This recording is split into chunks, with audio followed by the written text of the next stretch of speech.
Okay, welcome to these New York, Dublin show and tell. We've got a lot of people on both sides of the pond, and this is just a fun thing, so don't stress out about it. I know a few people were a little worried about, speaking, but it's a fun group, and we'll all have a lot of fun doing this. So, actually, Gigi, you're up first. I'm sorry, I thought it was Katie.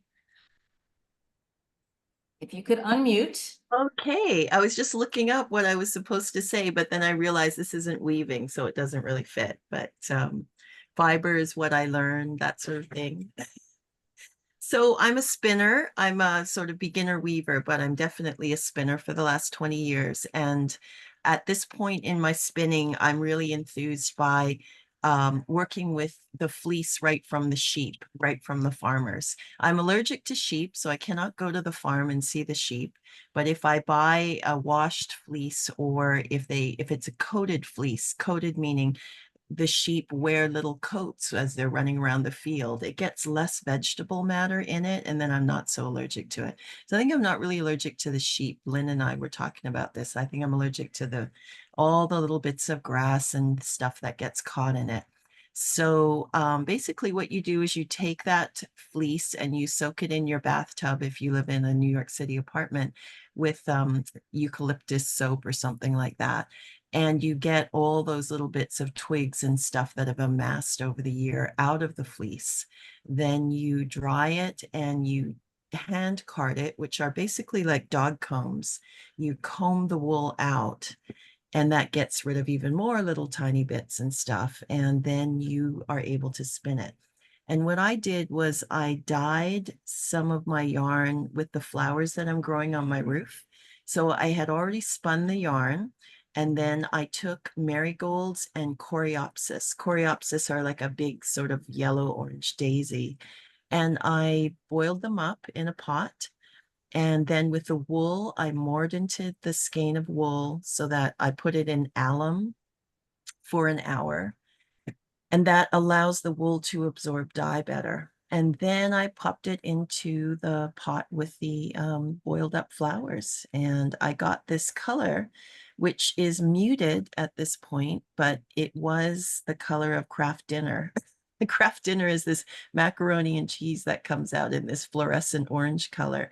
But over about 2 months, it has settled down, and I've got this sort of lovely golden tone from it. The wool is particularly sort of wavy and curlyish because I wanted it to be that way. It was a Shetland fleece from Martha Owen at the John C. Campbell Folk School. It's one of her sheep, and it has a lovely curly Q quality, and I wanted to preserve that so people could see this is from a sheep. This is from a living animal. The other skein is the same wool mixed with oh no, not the wool, just the nettles. So I had dyed nettles in a fructose indigo vat, and I used reclaimed denim from Blue Jeans manufacturing. So after they've cut out the blue jeans from the fabric, that fabric gets tossed to the floor. They pick it up and shred it. Don't do it at your home shredder, but then I blended the nettles that were dyed in indigo with the reclaimed denim fabric scraps with some hemp as well to give it strength. And then I also dyed some silk in fresh indigo that I grew on my roof. I spun the silk, and then I spun the denim nettles and hemp into a yarn, and I plied it with the silk. And the ball, I plied it with just some denim cotton thread. So there you go, this little different spin on hand spinning. Thank you very much. That's amazing, Gigi. I'm so impressed. It's kind of back to the landish, and but it was really easy to work with the flowers. I encourage anybody to look for any plant that has tinctoria at the end of its botanical name. That'll tell you that it was traditionally used for dyeing. And wow. I just learned recently that rhubarb root is used for dyeing. Well, there you go, Vicki. I got to grow some rhubarb on my roof. I have And- rhubarb that I much too much than I need. And and now I'm gonna let it grow wild. I'm dying with sumac from Brooklyn Bridge Park with the berries. Mm, And what I've learned is that as the season goes, you get a different color. mm, So early in the summer, you get a darker color, and now I'm getting a beautiful pink, but the leaves dye yellow, mm. Wow. which I don't understand at all. But I- my question really, Gigi, is now, what do you do with the yarn since you're not a weaver? Oh, well, I used to sell them on Etsy, but I think I'll actually make something out of them. The blue jeans yarn, I do know that when you knit it up, it looks like faded. You can make a scarf that looks like faded blue jeans because I've made one for my husband. So maybe I'll make one for me. And Mm. the craft dinner yarn that's muted down. I'd initially panicked and said to my friend Nancy Nagel, like, oh my goodness. And she said, no, it'll be a great sort of popping yarn. The color will pop if you blend it, if you work with it in something like, browns or something. So I think Yeah, it would be I'll beautiful, make, a beautiful accent yarn. Yeah, yeah. So I think I'll make granny squares with it, with a nice dark chocolate brown and stuff like that. Yeah. I love the reference to the dinners. Well, Gigi, you'll have to show us your results in another show and tell then. Okay. All right, let's move on. Kate. Hello, everyone. I'm Kate O'Hara from Philadelphia. And what you see here is my weaving with both paper and, well, it's all paper yarn, and the weft is momagami. Now, momagami is when you take any kind of paper. I use magazine paper because I get all the different colors. And that's why I named it Transitions, because the colors from the magazine pages really transition nicely. So you take the magazine paper and you put some hand lotion or oil on your hands, and you just kept kneading it, and you fold it, you unfold it, and after about 15 minutes, it has the consistency of cloth.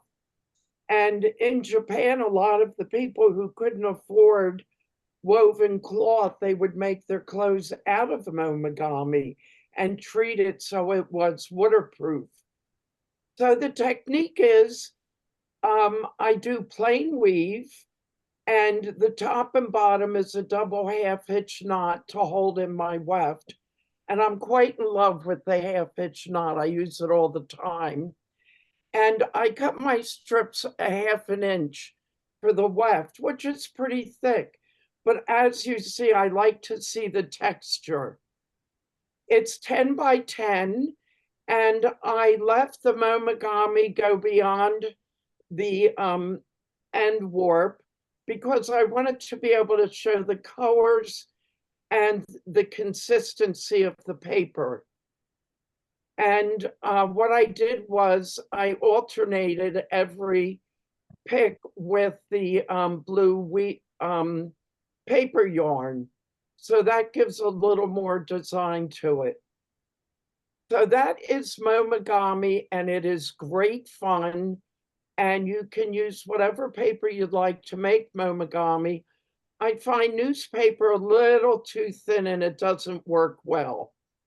So that's basically what I have been doing.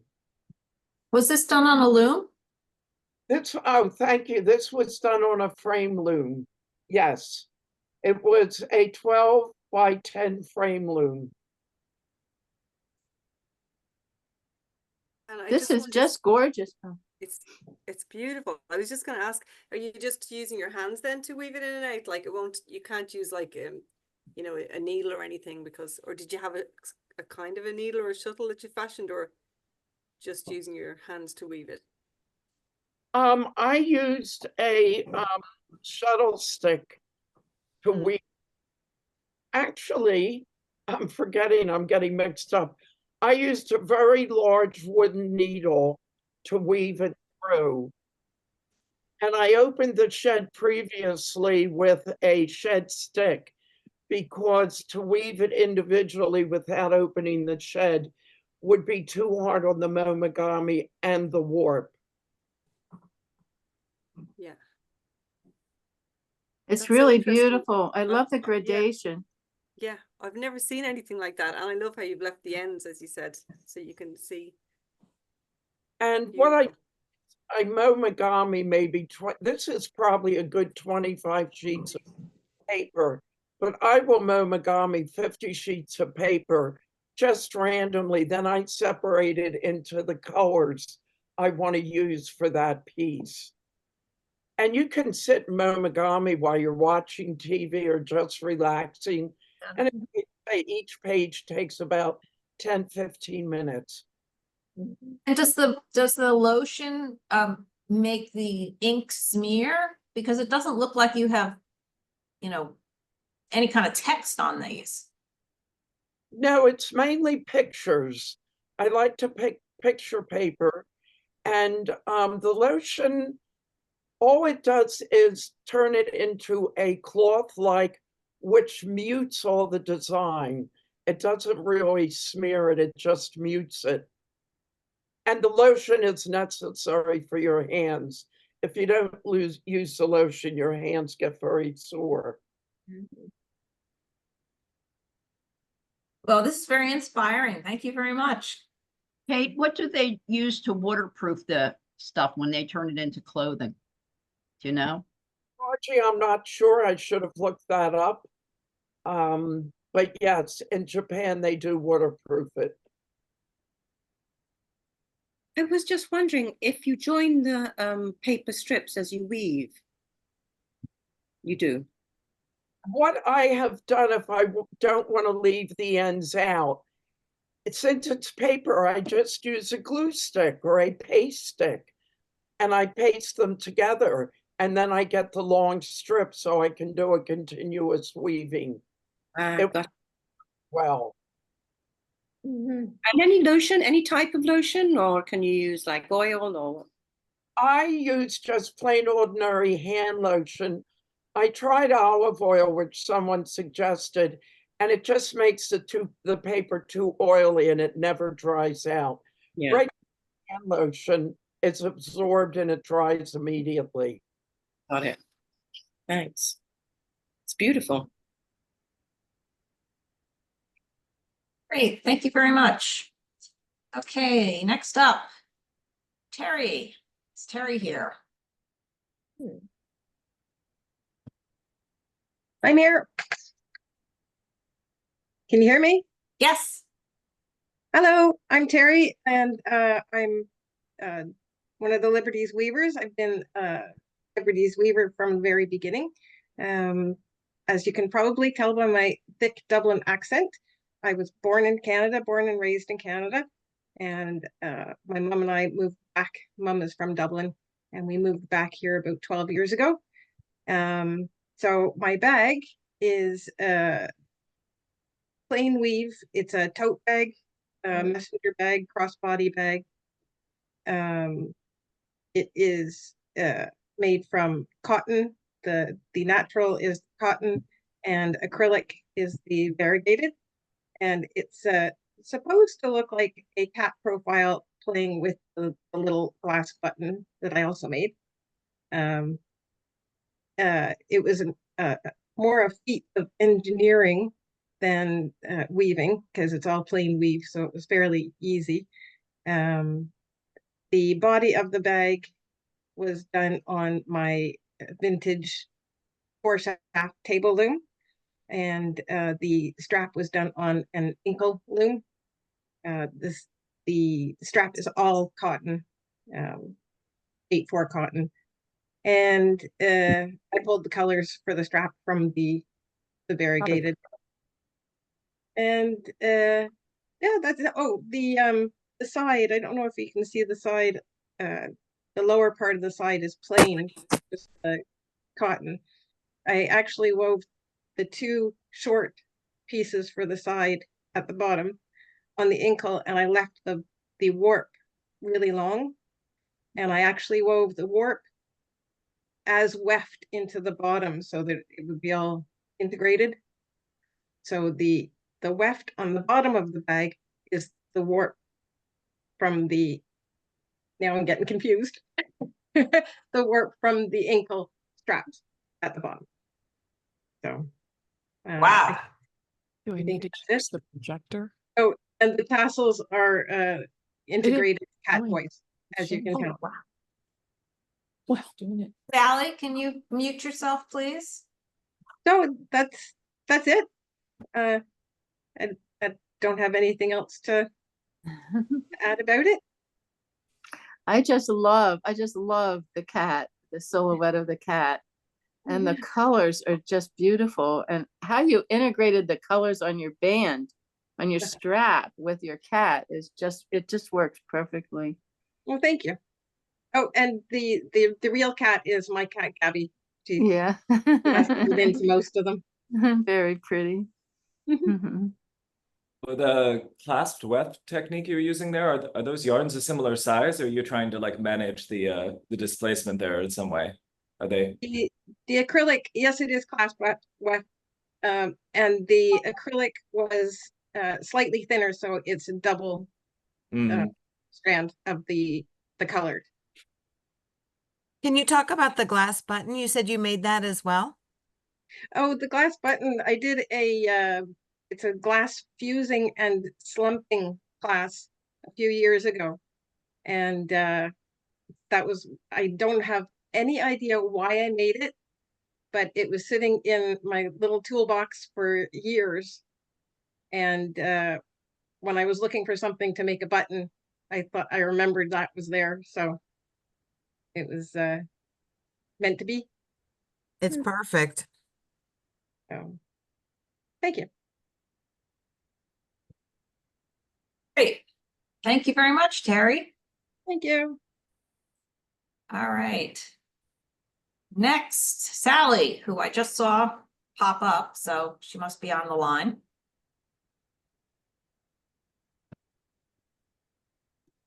Hey there. Sorry, I'm not going to turn my camera on, but Gail and I are attending a wonderful tapestry weaving class based on Frida Hansen techniques with Robbie LaFleur at the Vesterheim in Decorah, Iowa, which is a Norwegian community in northeastern Iowa and is a fabulous workshop. So we will tell you about it when we get back to the East Coast. But I submitted a picture of Beiderwand 12 shaft.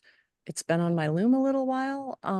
I originally saw this coverlet at the National Museum of the American Coverlet in Bedford, PA. And I thought it was something I could weave on a hand loom. And it has a lot of picks, but because it's a block weave, the picks are somewhat repetitive. And it's a tied weave, so every other pick you have to maintain the ties. So when I was originally weaving this, I thought I could interchange the blocks, but it's important to remember to keep your tie order.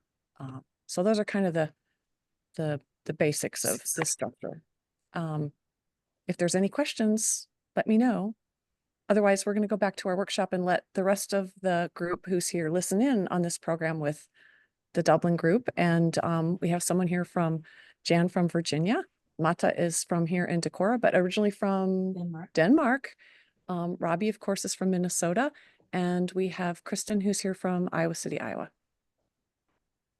Well, lucky you guys. That is a great workshop, I'm sure. Any questions for Sally? How did you keep track of the 280 picks? Yeah, that's my question.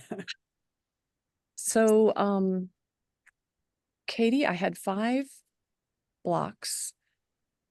The treadles were tied up, 5 treadles were tied up for each block. I had 2 treadles were associated with the 2 tabbies, and then 2 treadles were allocated for each tie, tie 1 and tie 2. So it was kind of a combination of feet. So it took 2 feet, and the lift was pretty heavy because of the fine threads. But once you knew you were weaving 8 picks in block A, you know, you just, the trick was to remember which one or which treadle tie up you were associating with that block, if that makes sense. So it wasn't quite as crazy as it sounds, especially once you did one block and then the second, the snowflake block, and then you did the square block. Once you did them, you kind of got it into your head. And I color coded the treadles because I'm a visual person. So numbers don't always sink in, or letters, but you know, taking a colored pencil and running down the treadling diagram with blue and then knowing that I step on the blue treadle is what worked. Great, thank you. Very impressive. Okay, next is Jeff. Oh, hi. Howdy folks, I'm Jeff, based in New York. So I picked something from roughly the same area. And so I did some travels through Scotland, England, and Wales, and picked up a bunch of yarn along the way. And then I wove this sweater vest, which you can see here. It's woven in a twill. It's mostly naturals. I think there's only a little bit of dyed stuff here. And then there's a little bit of yarn here actually from a flock that I tend here in New York City. On Governor's Island, every summer we have 5 sheep. And so there's just a little bit of yarn from them included. Fun things about the construction here. And so I'll put it on, you can see in the pictures as well. And so in the horizontal here, these are actually the warps. And so I've turned the yardage 90 degrees. Because this is the entire length of the yardage. That's why it's sort of an open coat. Another fun fact here is that the edges are, these are some hand spuns from the Cotswolds on the edges here and at the sort of neck embellishment. And they're crocheted into the woven fabric just to create a sort of different sort of banding there. And they do a good job of kind of highlighting the sort of natural beauty of the hand spun there. Yeah, and then I think that's it was very much an ad hoc project planned around the yarns that I managed to bring back from vacation. Woven on an 8-shaft loom at 12 EPI and 12 PPI. I think maybe I only used 4 shafts or something though. Can you explain what you mean about the 90-degree angle on the front? Sure, yeah, so if you look at my back there, that is rotated. And so going horizontally across, those are the warps, and then going vertically, those are the wefts. And so I just took the yardage and basically, so there's no, while I've cut and put in edge treatments, there's no seams in this. This is just a piece of yardage kind of wrapped around my body. Okay. And then the crochet lengthens it at the bottom, giving it weight. So that, and then the rest is just kind of cut out, and then the edges are stitched over to stabilize it. Are there seams at the shoulders, Jeff?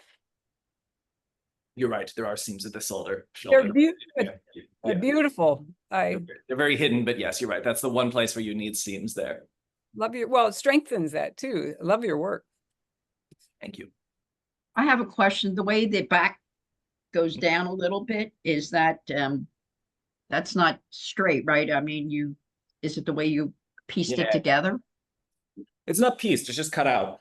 And so it's yeah, in that sense, like, so it's just so if I hold it here at the seams, let's see if folks can see, I just cut that out. And then what I did was I put a little bit of an edge treatment on there with that's probably maybe 2-ish rows of crochet in a sort of chunkier hand spun. Just gives it a slightly different shape as you go from the back to the front.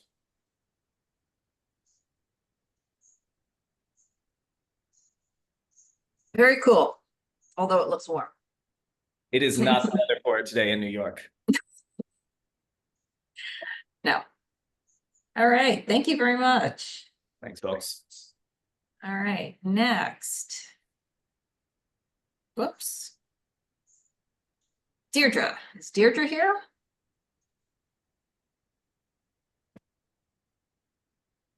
Naomi, are you going to talk for Deirdre? Sure. I didn't know if she'd be here or not. I don't really know Deirdre. Terry, would you like to talk for Deirdre, or have you spoken to her about this piece? I don't really know Deirdre either. She's in the other class. Oh yeah. But, I just know that this was done for St. Bridget's Day in February. We did an exhibition, and sorry, that's all I know. Yeah. I suppose, yeah, and it's beautiful. I don't want to speak on her behalf really for this piece because I don't know anything about it, but as Terry says, we did an exhibition. St. Bridget's Day is a new bank holiday. I don't know, do you call them just public holidays, but where you so it's a holiday off work essentially that they've added to the Irish calendar, and it's the first one for a woman, so St. Bridget. So we decided to celebrate that. So all the weavers from the various classes on the different days had the opportunity to do a piece. So there was a lot of really different reactions, I suppose, and different pieces like tapestries, and then people putting in kind of mixed medium and just adding a bit of tapestry to it. And so it was really lovely. I think it was the first big exhibition. I don't know, Terry, I haven't been in the Weavers since the beginning. I'm more of a blow-in. You can tell me if there's been previously exhibitions like that. We have had exhibitions, but nothing themed like the St. Bridget's Day. Yeah. It's all just been exhibitions of our pieces. Yeah. And then actually this year our theme is wear what you weave. So Jeff's, we might take some inspiration from Jeff from your vest there. We most definitely will. Yeah. Yeah, so well, this is beautiful with all of the felting work and tapestry and ceramic items. It's amazing. Yeah, I know, it's a shame she isn't here to speak for it, but it is beautiful, isn't it? And all the colors in it are gorgeous. The felting really takes my breath away. Actually, Deirdre just won an award for her felting. I don't know anything else about that, but she has just won an award. Well deserved. Is that emblem on the chest? What is any story behind that emblem? I don't recognize it. Do you, Terry? No, I don't recognize it. It reads like a ring, like a gem on top of a gold ring on the bottom. Yeah, it does look like that. No, I don't know. Like the main theme you'd associate with St. Bridget is a Bridget's cross. Do you have them there? They're kind of made with rushes, and they're made each year, and you can hang them in the kitchen, and they're supposed to ward off fire and keep you safe. And there's a similar little doll that you can make, which is again just kind of folding over the rushes, and then you put a cloth around her, which is like in the story Bridget's cloak, and then that's also supposed to keep your house safe for the year and ward off any danger or anything. So they're kind of a mix of old Christianity and pagan, and everything kind of went in together. I like that there are flecks of other colors here underneath that near the bottom. See it? I don't know if people can see it, but that's the St. Bridget's cross. Oh, It's made out of okay. wreaths. So this is something that was done in the weaving class. Lovely. Oh, It's kind of like a sunset with reflection of the light on the water, sort of coming like yeah. the moon or something. But there's loads of kind of traditions that go with it. I know you might have been talking about it, but people would hang them above their door, and it's kind of like good luck and whatnot, and protect your house and stuff like that. But yeah. Well, this is a beautiful piece. Yeah. All right. Next is Mary Bell. Is Mary here? No, sorry. Mary Bale is not here. She just couldn't make it. So I think she's also in the Liberties Weavers since the beginning, like you, Terry. And No, she came in the year or two after me. oh, so she's probably just more like me, more of a blow-in. Do you want to speak on her piece, or? I don't know much about the piece. The one on the left, with the grid, there's a local park called Weaver's Square or Weaver's Park, and the picture on the very left is the gate into the park, and it's a stylized version of a loom. So Mary took her inspiration from that when she wove the scarf beside it. And I must say, the picture of the scarf in the middle doesn't do it justice. It is gorgeous. The colors just pop. And I keep trying to steal it and she won't let me. So yeah, that's the only thing I know about those. So sorry about that. No, that's The other fine. one says it's a wool and alpaca scarf, so that must be warm. Mhm.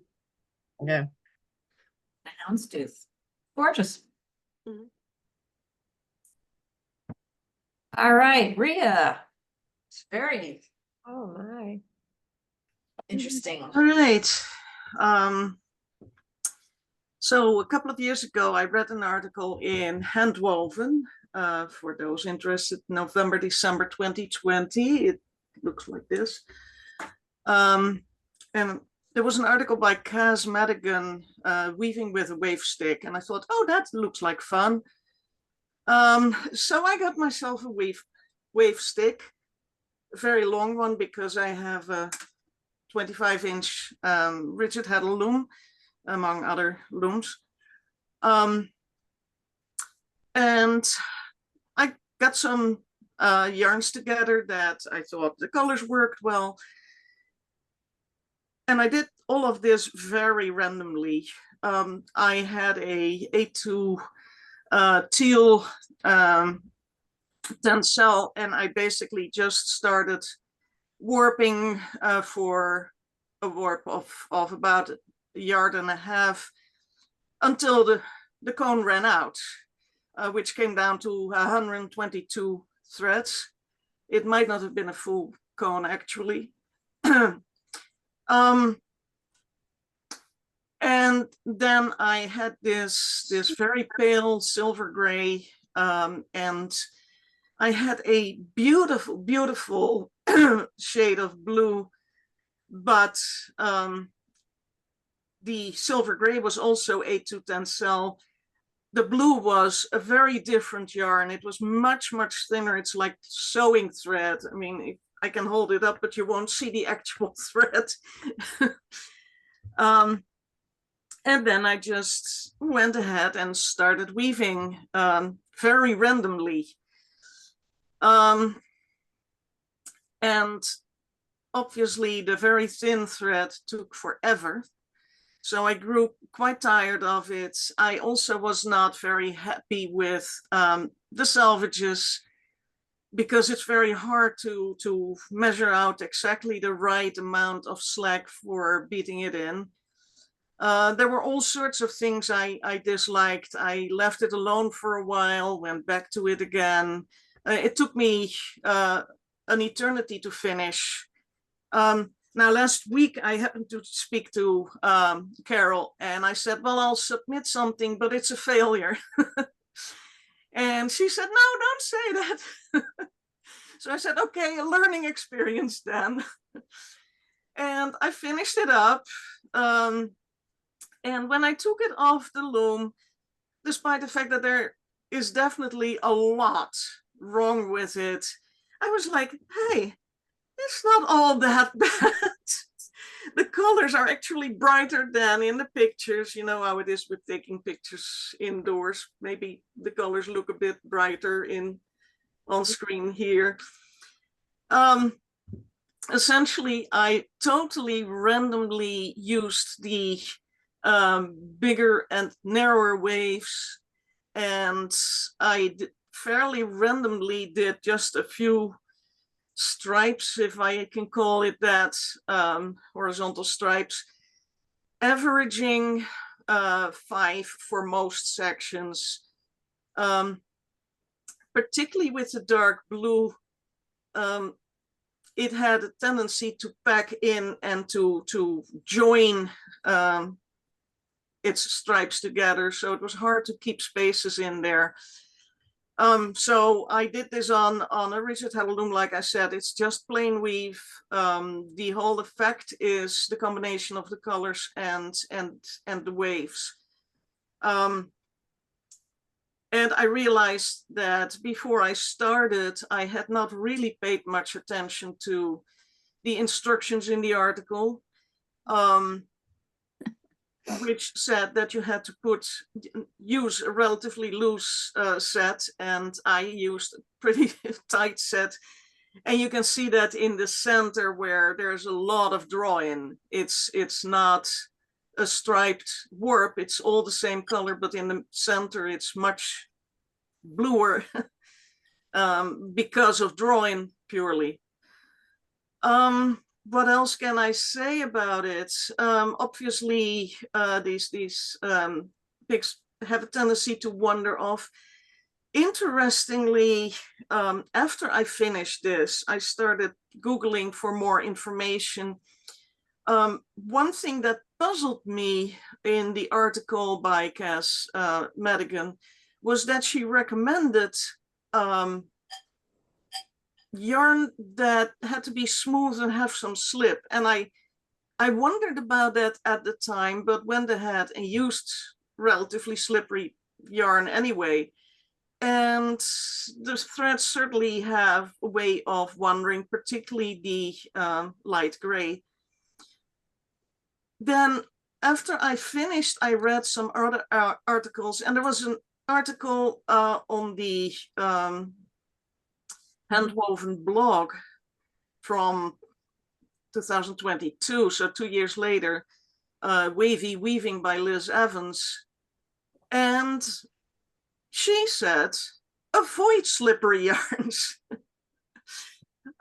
So I have been working with too tight a set. I've been working with slippery yarns. I am not ready to throw my wave stick in the trash quite yet.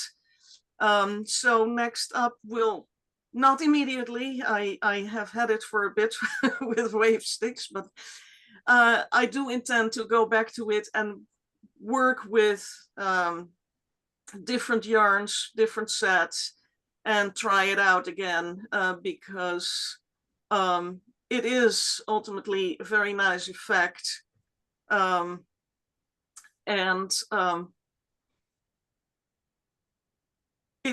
It could have very nice results.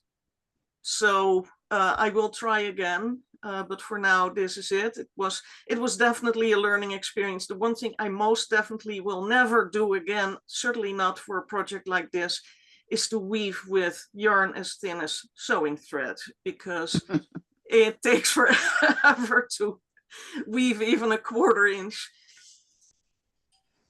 Any questions? Maybe just the sewing thread for the the edges, the top Right. and the bottom.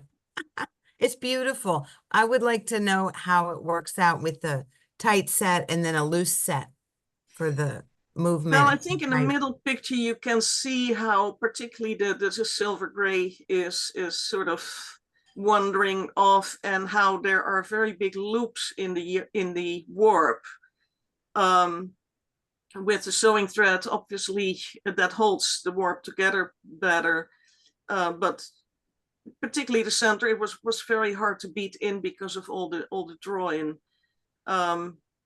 So there's much more play in the silver gray, which is another reason why I'm inclined to believe Liz Evans when she says don't use slippery yarn, use a yarn that holds onto each other a bit.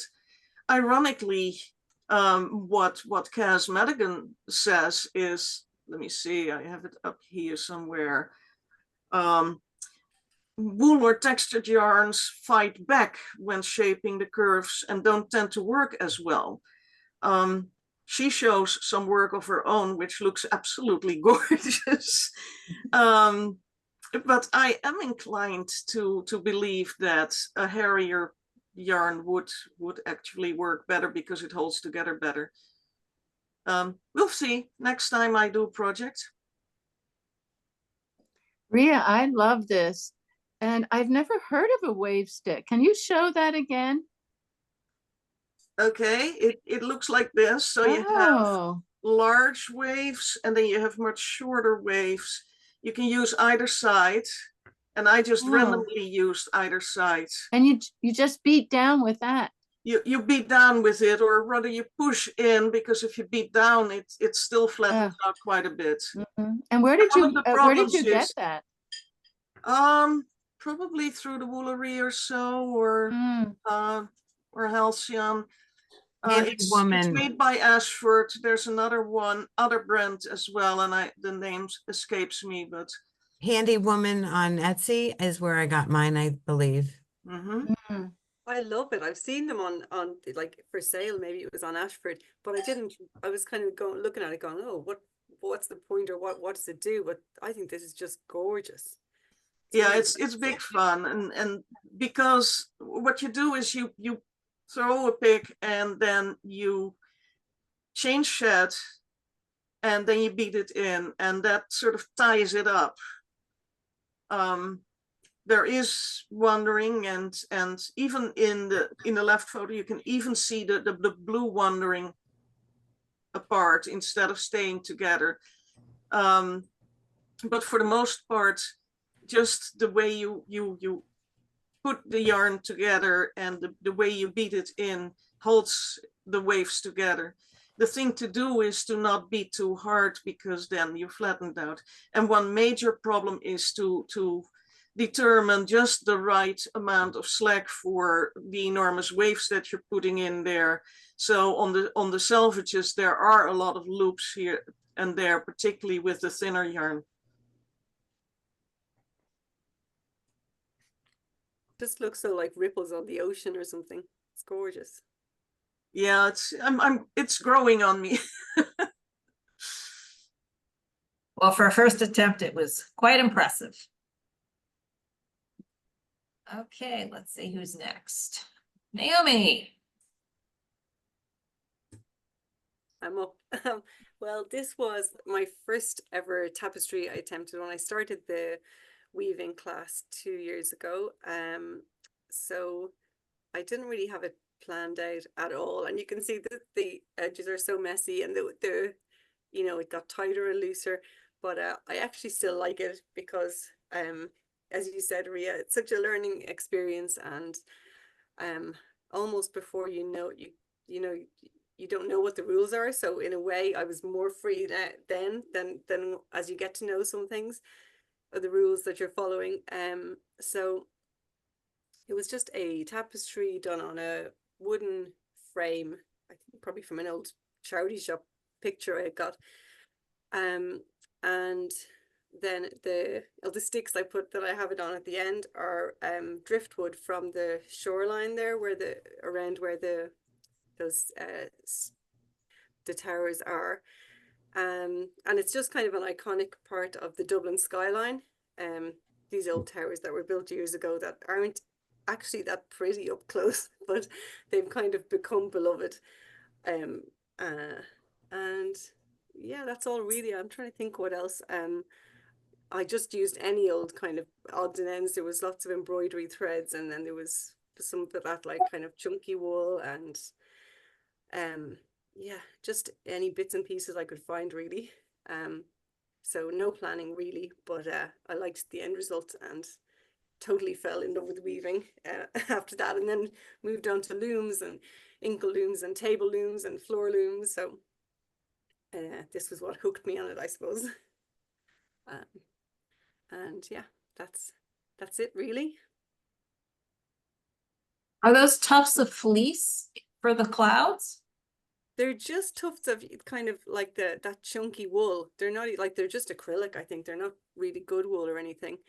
And then the kind of grassy bit down lower was just like ones that were then pulled apart a bit, kind of knotted in and pulled apart.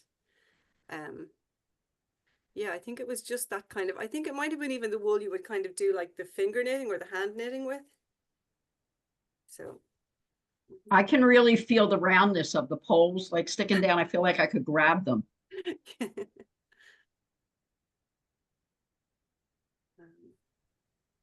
Yeah, I love the effect of just a, experimental piece. It's just really alive. And those Yeah. white and red little squares, they just make it Yeah, they kind of stand very out. lovely.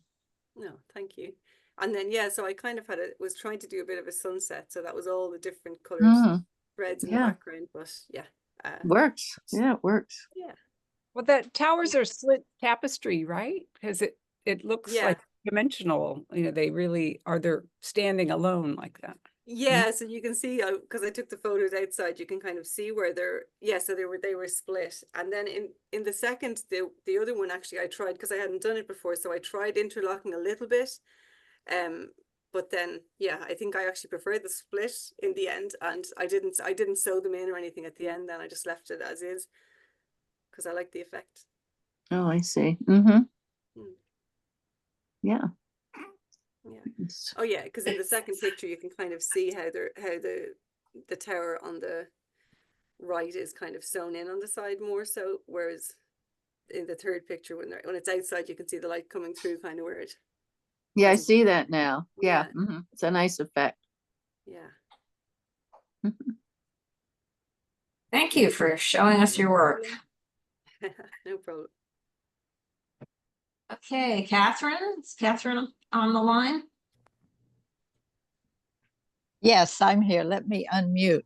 Yeah, I want to comment before I talk about my own pieces that I actually have one of those wave sticks that I've never used. I think I bought it from Woolery when the article came out in Hand Woven, and now I'm absolutely inspired to get that out and try using it on my rigid heddle loom. So I really want to thank what was it, Ria, that had that beautiful, very inspiring piece. So I got just a little background. I started off crocheting. I was taught by my grandmother and a great aunt one summer. I was about 7 years old when they came over to our house and spent a number of months there. From crocheting, I went into knitting, and that was when there was a whole thing when I was in high school with great big bulky mohair sweaters. So I self-taught myself to knit, and I managed to make a sweater for myself and a big mohair sweater from my sister. I got into weaving through knitting probably in the late 80s when I was at a knitting program weekend workshop. And one of the workshops was on weaving. So you had to buy a small Ashford rigid heddle for the class. So I learned how to weave in that workshop. And that was when all these little skinny scarves with all kinds of novelty yarns were kind of the rage. So I did a whole bunch of those.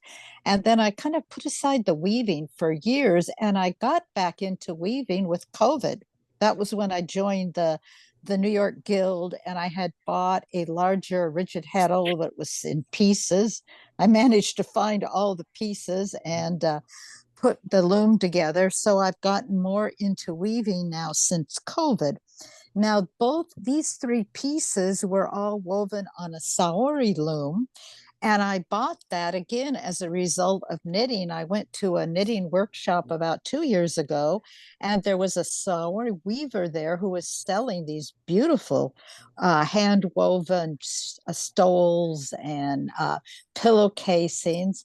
And I tried one on, which I loved. It was about $350. And I tried it on, looked great. Somebody said, you should buy it. I'm thinking, I could weave it. Why should I buy this? So I promptly bought myself a Saori loom. And this was actually woven. It's a 24-inch. The Saoris are two shaft looms. And this was actually done on a pre-warped piece that came from Saori. So the entire warp is a blend of actually mohair and cashmere. And then I was trying out different things to try to figure out how to show off the basic warp on this. And the very first one was a test where I was just kind of throwing everything that I possibly have into it to see what kind of worked and what didn't work. The second one was actually the last one I did. And I was working with Fibonacci numbers to try to do the proportions of the stripes and do the proportions of the blocks based on Fibonacci sequences. And the basic, the cream color was actually a very fine Scottish wool, which I had spun together with two threads because it was very fine. And then the third one, I was trying to kind of imitate the order of the three colors in the warp. The warp was cream, salmon, pink, and kind of a dark olive. But I still haven't figured out quite how to do this. And I actually bought, the dealer still had one more pre-wound warp in this colorway left. So as a glutton for punishment, I bought myself another one because I've still got some ideas of how I want to weave again with this same colorway. So I guess, again, what I've been trying to figure out is how not to overpower the colors in the warp with what I'm putting into the weft. And I do like metallics and I like sequins, so I like to kind of jazz up my pieces. So that's kind of what I've got to say about this one. So I don't know if there are any comments or questions on this. I think the addition of the turquoise really makes the whole thing come alive because it's not in the warp. Well, I did that because that's almost the color of my eyes. The rest of the colors are not colors I even wear. So I thought in order to use this, and you know, you see that a lot in Southwest colorways, that the turquoise is usually in a Southwestern. This colorway was named Sedona Clay. So it was kind of a Southwestern warp. I have a comment, and it's beautiful. All three of them are different and beautiful. But I also started weaving with the Saori philosophies and principles and doing really simple. I had a 4-shaft loom at the time, and simple weaving, but with lots of knitting yarn. I had a knit shop, so I had an abundance of novelty and basic knit yarns. And I think that the playing that you're doing is the best way to learn what you like, what really works for you. And over the years, I found a really dark eggplant aubergine will often make the warp colors shine and stand out really nicely as a weft, and other dark, deep colors, maybe another shade of the olive that you have in your warp would play nicely. And then I wouldn't stop playing with the novelties, but intersperse them in ways that you like. I used to say for years I was a visual learner, and now I believe I'm a kinesthetic learner. I have to try things and fail, or try things and observe and do the act of doing it, especially with the whole Saori approach and philosophy. The more you continue to play like this, you will learn vast heaps, much more than magazines and articles and every other weaving resource that we have, which are also helpful. But just doing it, what you're doing, you just learn it so much faster, and you get that cellular memory of it. So keep going. Well, my whole question is here. There was, again, this warp had 3 colors, has kind of a salmon, and I had a salmon pink that almost matched the salmon in the warp, but it didn't do anything for it. It had kind of a dark olive-ish green, which it doesn't show at all, and then the cream, which you can see a lot in the picture number 2. So I found what I'm going to try on the new one that I bought, same colorway, is I've got a very light brushed alpaca from Rowan. I have a huge, since I knit for so many years, my stash of knitting yarns is, incalculable. And I'm going to try doing it with this Rowan brushed fleece. It's a very thin yarn. I think it'll have a beautiful feel to it.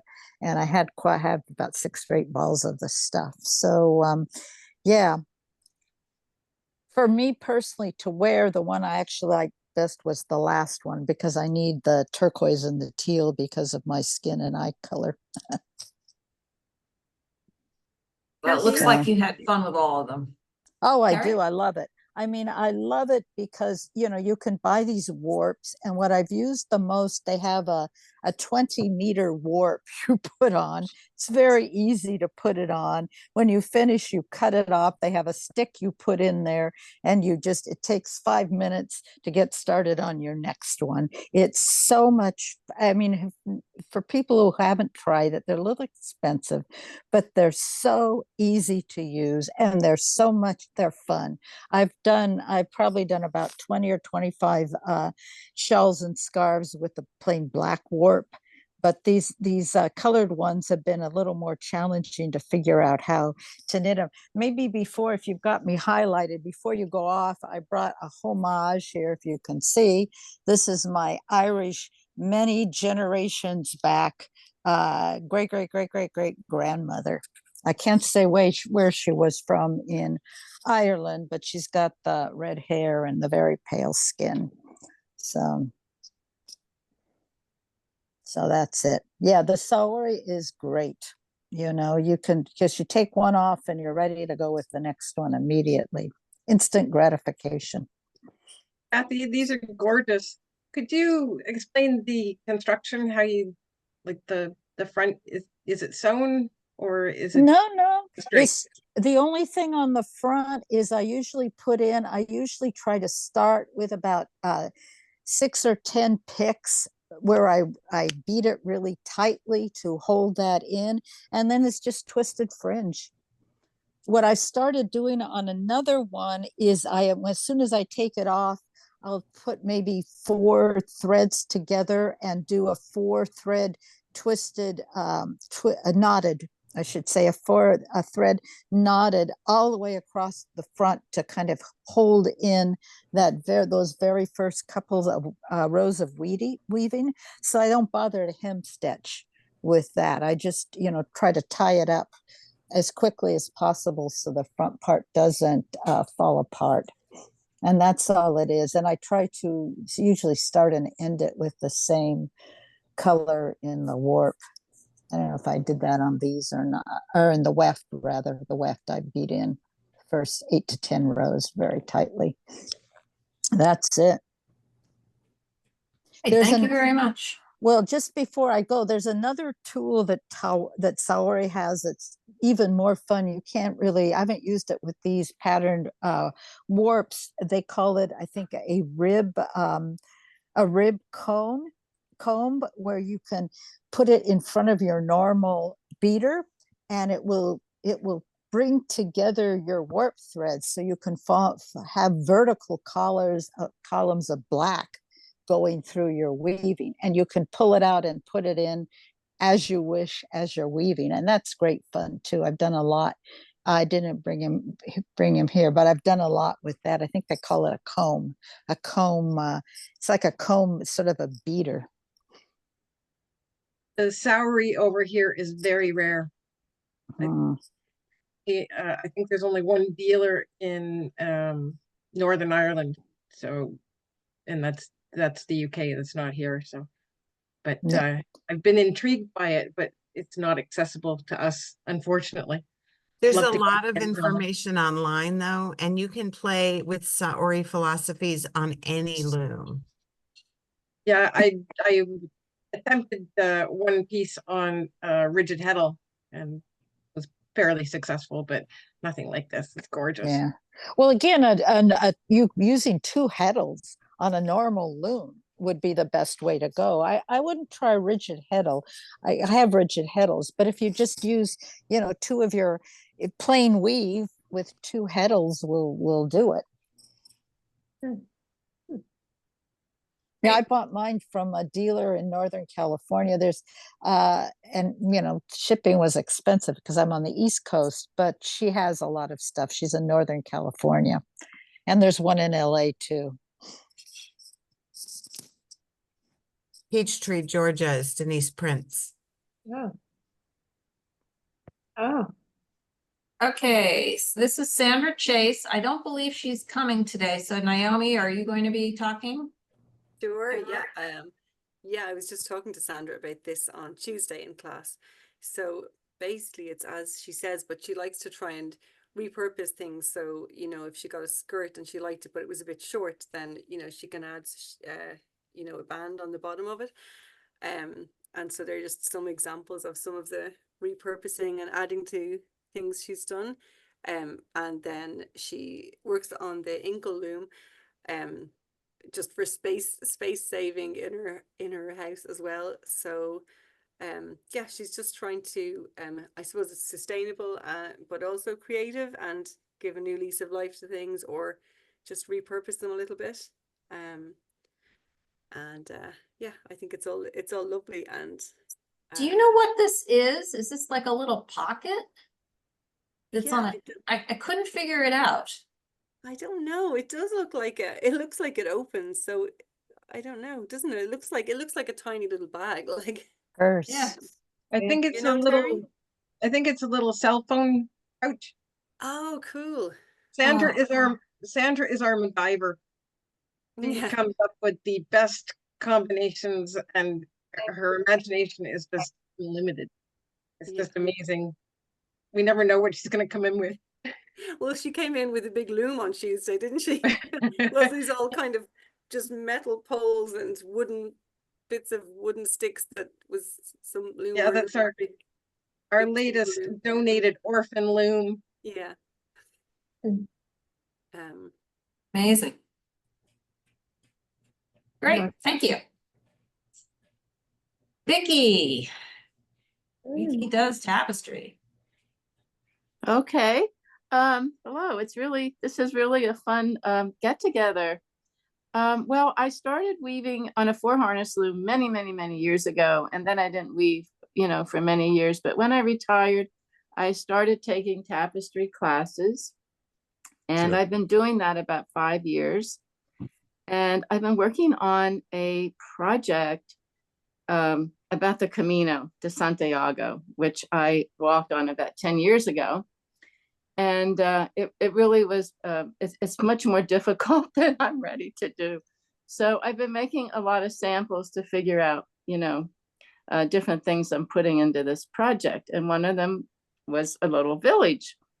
And it turned out I really enjoyed weaving this village. So it's tapestry, you know, it's plain weave and weft covered, traditionally is the description. And I never wove anything like a little village, and it was really fun. So first it was just a plain little village with it has a Spanish feel to it. And then I decided I was going to put my village into the mountains. And so I did another one with the mountains behind. It's a cotton sen twine warp, and it's 12 ends per inch. And I use Weaver's Bazaar wool mostly in my weft, very thin, 18-2 Weaver's Bazaar yarns. But I recently went to Convergence, which is our national conference here. And for the first time, I wove with bast yarns with cotton and hemp and a lot of those. And I really enjoyed that. So I may be going in a new direction. But anyway, this was fun.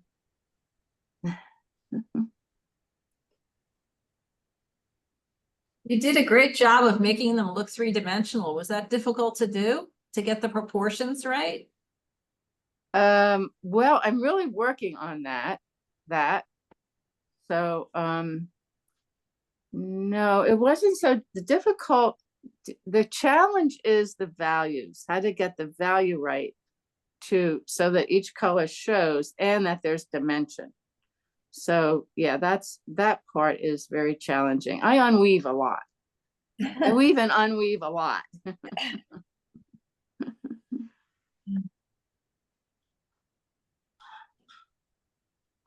Well, they're both very nice. Thank you. Love And your you're gonna make a colors. big one? Will I make a big village? Yeah. Yeah, these are about 3 by 3 inches. Oh. Yeah, these are tiny. And it went in, it's a small little piece in this tapestry I'm working on, which is bigger. I don't work real big, but I am being encouraged to work bigger, and I am starting to work bigger. I don't know if I would do a village bigger. It never occurred to me. These colors are so beautiful, Vicky. And the grass, like on the photo on the left, and that like bright green within the grass, really, there's such a dimension to it. And a Thank you. feel of a nature, or feel of a village scene. Thank you. Great. Okay, who's next? Thomas. All right. So, yeah, I'm Thomas. I live in New York City and from Sweden originally on a small farm. So, this one, I volunteer at our sheep and wool market up in Rhinebeck, and I volunteer as a scribe for the fleece judging. And there was a fleece the other year that was too cotted, meaning felting together, that it was disqualified. And I found the farmer and made a deal and made a scarf, 2 scarves actually, but this is the second one. So it's hand spun. The warp is natural, and then I dyed blue and black for the weft, and the turquoise green inlay I dyed the wool before I spun it, and that was fun to figure out how much I really needed and weave it up to get the full gradient on 60 inches.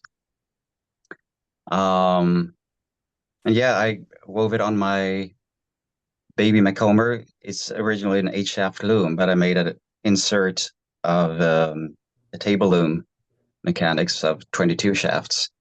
So the selvages and the thin stripes are dedicated 2 shafts, and the other 20 shafts is the repeat pattern. And then at the beginning and end of the scarf, I wanted to push the boundaries a little bit of what you can do with the table loom mechanics or dobby loom. So I figured out how to make a 40 shaft pattern, and I played with that a little bit on the edge as well in the highlighted color pop, and also at the very beginning to the right, there's a little variation on the pattern.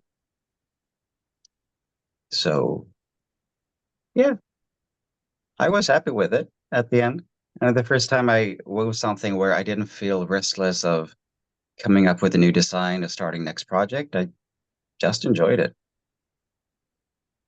Beautiful. Thank you.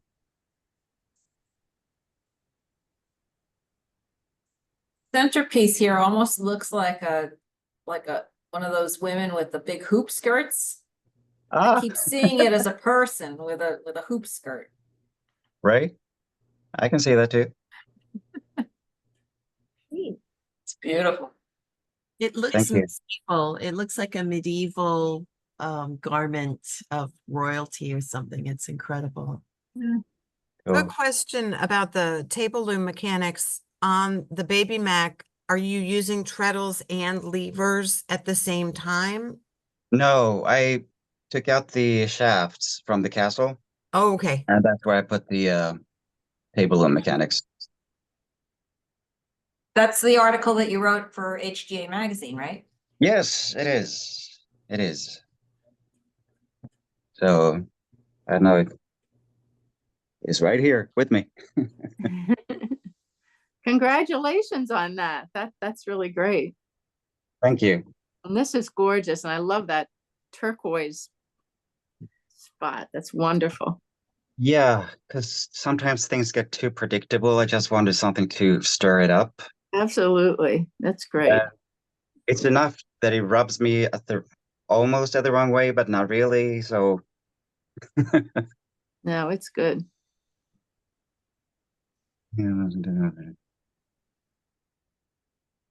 All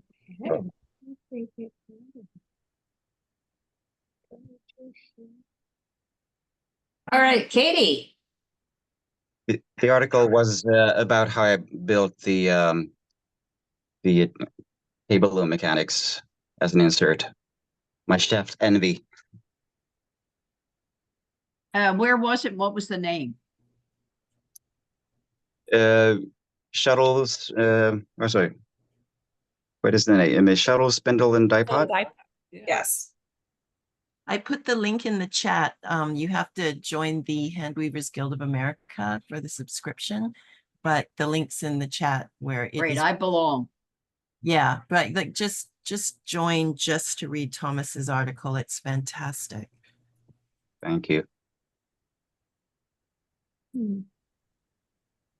Rug.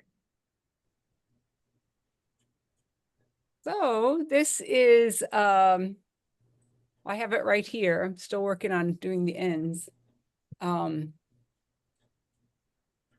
read what I wrote quickly. 29 by 21, Harrisville shaft switching loom, 3 in block weave. So this weft, I was in at Convergence in Kansas and flew out of Wichita July 19th, or was supposed to, and then there was this global IT outage. So very long story into short story, spent some time in Kansas City before I came back to New York. And we were in a like a high-end secondhand store, and there was a ball about like this big on this counter, made of denim strips, and it was heavy. It was about 6 pounds, like this ball. So I thought that is weft to me. I just saw it as weft. So I asked the salesperson, what, all right, Kansas City, that's a cool town. Well, I asked the salesperson, do you know what that ball is? And she said, no. But I said, I'll take it. And so I got this rug out of it. I had to measure it out to see if I would have sufficient yardage to do the complete O. And then the other part of the weft is like bed sheets that I ripped up and put into strips. But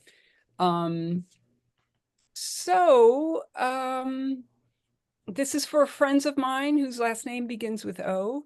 And I really love the denim. If it wasn't so random or hard to find strips like that, I'd probably weave more with it. So I learned that I can problem solve. Something that happened, this is 40 rows in total. Well, 40 complete picks of 4. And with 7 left to go on my pattern, a rod broke in my loom. So I found a very big, sturdy screwdriver and kind of rigged it up. But I'm hoping to get that fixed in a proper way. But yeah, the first couple show and tells today had denim theme, Gigi's yarn, and then I saw Kate's dark blue. So yeah, and I'll be shipping it off this week. Well, the denim has beautiful variation in color. It's just wonderful. It's like a natural gradations in there. That's so satisfying. And here's they were just sewn like from there. And then a little more, and then another. So these were all sewn. It was just the easiest weft, rag weft I've ever had to deal with. Right, right. Well, somebody did all that work for you, Katie. That was great to get it. Yeah, and that was worth being stranded in Kansas City. It was Kansas City. Yeah, it was. Actually, that was a great opportunity for adventure and fun. You made the best of it. Sure did. Yeah.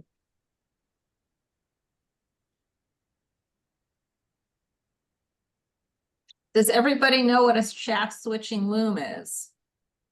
The rug loom that Katie has. No, I don't know what that is. You know what? I will, because I'm right here, I will do just a 60-second view of it. It's empty now.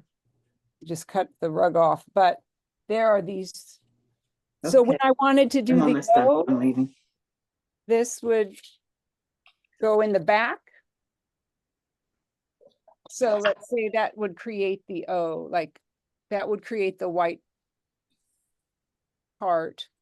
I would do the throws back and forth. It's double-sided. So anyway, these are the controls that guide this design. So that's it in a 60 or 30 second. So instead of lifting an entire shaft, you're lifting every individual heddle back and forth, up and down. That's right. That's right. See, I'm looking at Katie. I'd love such a, oh, yeah, it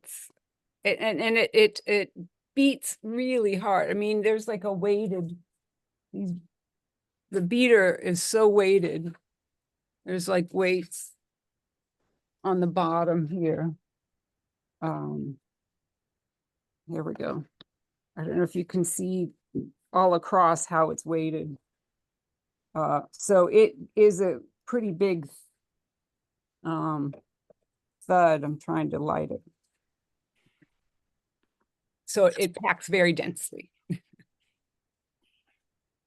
And it makes a lot of noise. Yeah, like a drummer. Hey, Siobhan is not here today. Yeah, Siobhan isn't here, so I'm just gonna have to speak for her as well, if that's okay. Siobhan is another one of the Liberties weavers who was there from the beginning. She always says when she's coming weaving, like she's going out to play, because she feels like that's her playtime. Like so I love that idea. And what she's shown here is just I suppose carrying on from that sort of philosophy. Just the first little picture here on the left, the little blackbird. As she says, she's made it from, it's from just from cardboard from a box from the supermarket or something, and then little pins to put the warp onto. Wow. Yeah, and it's just so creative and inventive, and just that you can really, you don't need to have all the expensive equipment, and you can just get started and create with very little, really. So yeah, and just that, like this, she says that you know, it's a nice way to empower children and young people to express their own ideas. Yeah, so even a way for yeah, that anyone can start weaving, you know, and not have to go and get a lot of equipment before you give it a go. And then the other piece that she has is it's a gorgeous tapestry that's up in the timber yard, which is where we have our meetings and classes. And as she said, it's on a frame that she got in a charity shop, which I suppose they're thrift stores, maybe what you call them. But it's, I think it's just gorgeous. There's so much in it, and all of the buildings and things are all local to the Liberties area, really recognizable from walking around the area. And then the crane up in the corner, I think, from all the building that's going on and things, and then lots of the big, you know, hotels and more corporate things that are coming into the area. And then just the idea of that daisies bloom where they find room. So as she says there, the area itself has lost, it's a really old area where weaving would have been historically a weaving area. And yeah, so it's kind of getting rejuvenated now, but a lot of what's coming in is not what people want. So like, lost the library, lost the swimming pool, but you know, there's lots of hotels and coffee shops and overpriced accommodation. So she's just tried to fit all of this story into this tapestry, which I think is Wow. she's done an amazing job on. It's so intricate, really nice. I love the perspective in the buildings on the top right of the piece. Yeah. Oh, and then obviously she said at the end, I think she said it somewhere there, but I think that oh yeah, the wool was from a sheep called Hillary. I was in Dublin about 15 years ago and there were so many cranes. That was 15 years ago. It was like as if the whole city was under construction. Is it still like that? Yeah, it's really like that again. I think it sort of had died down for a while, but it is like that again. Yeah, there's so much going on, and I mean, there is a housing issue, and there's not enough houses, and so that it's needed in one way, but they're just they're putting in maybe a lot of the wrong things, and they just need to really work on keeping the community and the area, the spirit of the area there as well. But yeah, still a lot of cranes, a lot of building going on everywhere. That's one of the things that the group is trying to do, is to try and bring back the spirit of the community of the Liberties. Yeah. It's very much a small town in the middle of Dublin, and very much its own vibe. It's sort of separate kind of ethos from the rest of Dublin. Well, we like to think so anyway. Yeah, yeah. It's even the architecture is sort of losing its soul. And that's what Siobhan was trying to put across, is the loss of the soul, and people are still trying to hang on to it and revive the spirit. Yes. So. Is the Liberties a neighborhood? Yeah. Yes. Yeah. It's just, I don't know even what size it is, Terry. Do you? It would be really small. No, I can tell you the boundaries, but I don't know go the on. size. It's well, it's from the Liffey down to the canal, the South Circular, and then so it's not a large area, but it's historically that's where the weaving industry has been, from the Vikings, and then in the 14 and 1500s, the Weavers Guild was developed. Then they did sorry. Then the silk weavers, the Huguenots from France, came over in the 16 and 1700s, and sadly it's died off now. And there's only one weaving mill left in the area. So that's your history of the Liberties. But what is good about the new buildings, I suppose, that every time they dig up something, every time they start digging now, they keep finding these really old artifacts, and so then they have to stop and get in, do a whole sort of archaeology dig. So yeah, there's just so much history in the area, and they just once you anywhere you dig a bit, you're going to find something. So has your guild been, or your guild was established? That No, we're not a guild. We're a community group. Okay. But there was an ancient weavers guild, and it was established in I think it was 1200s or 1300s. Wow. Yeah. So, but it was all the guilds were abolished. I can't remember when the British abolished them. So anyway, yeah. So there's a history of a weaving guild, especially in the area of the Liberties. Yeah, so lots of people's grandparents might have been, or great grandparents, might have had jobs in mills and things like that, and then bit by bit the industry kind of died off. So I guess the community group was established initially to bring kind of weaving back into the Liberties, wasn't it, Terry? And that's what we're trying to do. Yeah. And you have a lot of great information on your website about that too. It's interesting, that interactive map. You can see where all of the industry was located. Yeah, well, we're lucky that one of the Liberties weavers is she the South Dublin county historian or something, Terry, Kathy? And she's the historian in residence. She's the historian in residence, yes. Yeah, so she's brilliant for all that information. All right, let's see. Oh, here's mine. This is a piece that I did for a challenge group that I'm in, and the theme was elegant diamonds. And so I found this diamond pattern that I liked, and I did it in 8-2 tencel. It looks nice, and you can really see the pattern when you have it in a light that sort of shines at an angle. But straight on, it's almost totally dark, except for the lilac or lavender stripe in the middle. It's very odd the way that the light makes it work or not. So I think I probably would have changed it to a lighter purple on the edges to make the pattern pop a bit more. But my biggest problem was that the lilac was a different brand of tencel, and it shrank differently.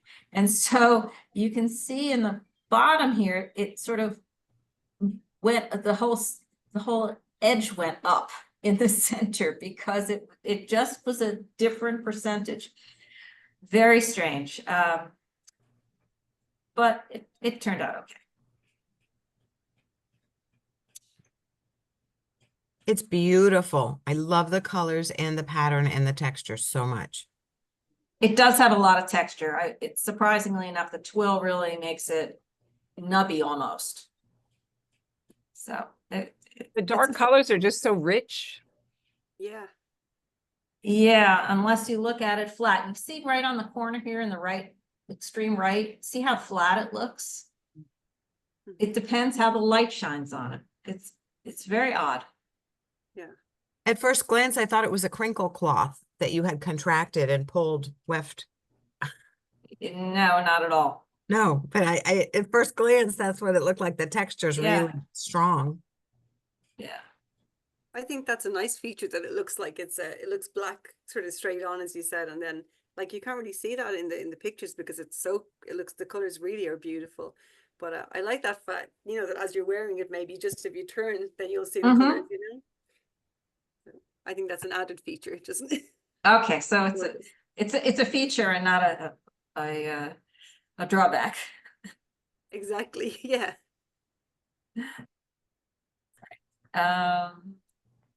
And then Hannah, is Hannah on the phone? So this is one of your Dublin people, right, Naomi? Yeah. Hannah is, oh, it's a pity she isn't on the call. I only met Hannah on last Tuesday, but she is a weaver from the Ukraine, and yeah, her stuff is absolutely gorgeous. As you can see, it's so intricate.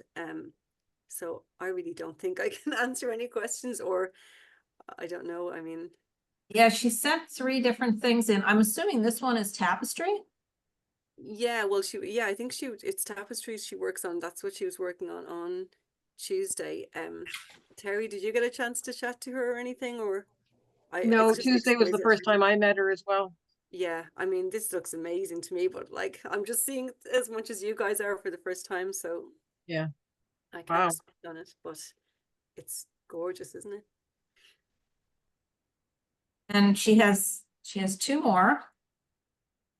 This is, again, it says tapestry is a Mobius strip. I don't know what it says. I'm assuming it's probably in Ukrainian.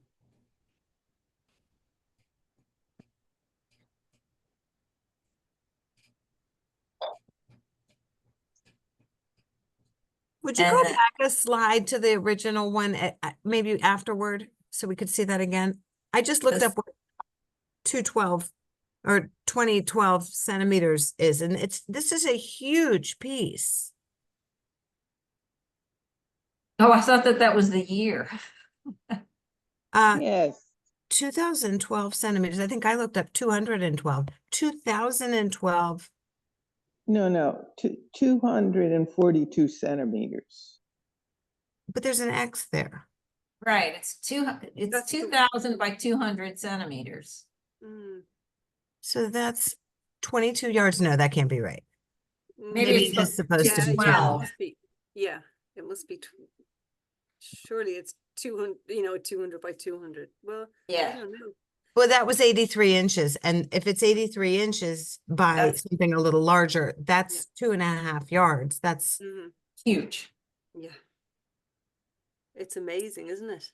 I'd love to see this in person. Yeah. Look at the depth. yeah, it's phenomenal. Mhm. I want to know the scale, the scope. Mhm. And then this is this Mobius strip tapestry. And then the third one is also amazing. This is, she says it's a Baroque strip. You can see the guy here, flowers. Faces. Thousands of colors. And look how long it is. Yeah, I mean, look at the measurement on that one then. Wow. Well, I'm sorry she wasn't here because I would have loved to Yeah. hear more about this. This Yeah. is like really remarkable. Yeah. Me too. I'm gonna have to have a chat with her. Yeah. Yeah, she did this face up here too, so it must be a repeating theme. Just amazing. All right, that's it. Oh, yeah. We stop sharing. So it was great fun to have everybody here. I hope you all enjoyed it. It would be fun to do it again. You know, we're always up for this.